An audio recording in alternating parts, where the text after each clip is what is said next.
और अब खबर महाराष्ट्र से है। महाराष्ट्र से आ रही है खबर, मर्डर से जुड़ा हुआ ये मामला है जहां एक साधु की हत्या कर दी गई है। मामला नांदेड़ का है जहां लिंगायत समाज के एक साधु और उनके एक सहयोगी की हत्या कर दी गई है। साधु का नाम रुद्र पशुपति महाराज बताया जा रहा है। साधु की लाश उनके आश्रम के अंदर ही मिली है, जबकि बाहर उनके सहयोगी की लाश मिली है। पुलिस का यह दावा है कि आरोपी की पहचान कर ली गई है जो लिंगायत समाज से ही ताल्लुक रखता है। वहीं विपक्षी दल बीजेपी इस मामले को लेकर हमलावर हो गई है। पार्टी ने लगातार साधु की हत्या को लेकर उद्धव सरकार पर सवाल खड़े कर दिए होंगे।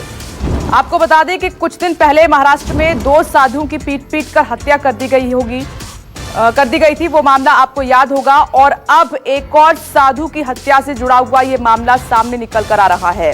लिंगायत समाज के रुद्र पशुपति महाराज की हत्या कर दी गई है और अब बीजेपी हमलावर हो गई है महाराष्ट्र सरकार पर। महाराष्ट्र में फिर से साधु की हत्या का ये मामला। नांदेड़ में साधु और उनके सहयोगी की हत्या कर दी गई है।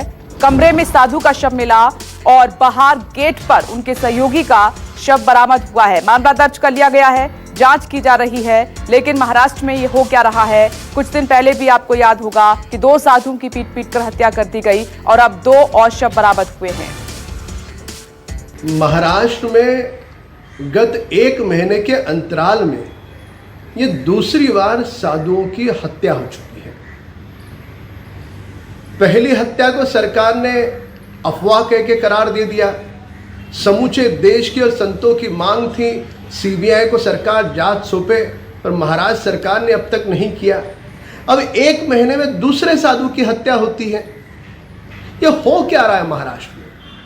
न महाराष्ट्र में संत साधु सुरक्षित है, न पुलिस सुरक्षित है, क्योंकि गत 60 दिनों के अंतराल में महाराष्ट्र में 240 से अधिक पुलिस पर भी हमले हो चुके हैं।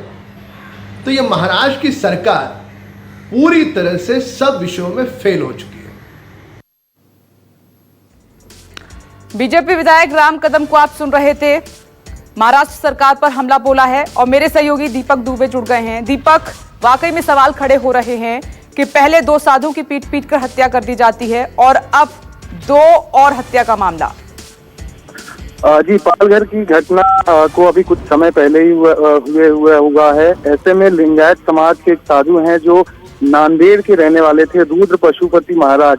इनकी कल देर रात 3:30 से 4 बजे के करीब में इनकी हत्या कर दी गई है। वहीं जो इनके एक मित्र थे उनकी भी हत्या की गई है। जो जिस शख्स ने इनकी हत्या की है वो भी लिंगायत समाज से बताया जा रहा है और उसकी तलाश में पुलिस लगातार जुटी हुई है। आपको बता दें, कल रात के करीब में जब ये सो रहे थे उस दौरान ये शख्स वहां पर पहुंचता है और साधु की हत्या कर देता है। साधु की जो महाराज हैं उनकी हत्या से पहले इनके जो मित्र हैं इनकी हत्या की जाती है। इस पूरे मामले में जो स्थानिक एसपी हैं वो मौके पर पहुंचे हैं। इस पूरे मामले में अज्ञात शख्स के खिलाफ मामला दर्ज किया गया है जो इन्हीं लिंगायत समाज का बताया जा रहा है।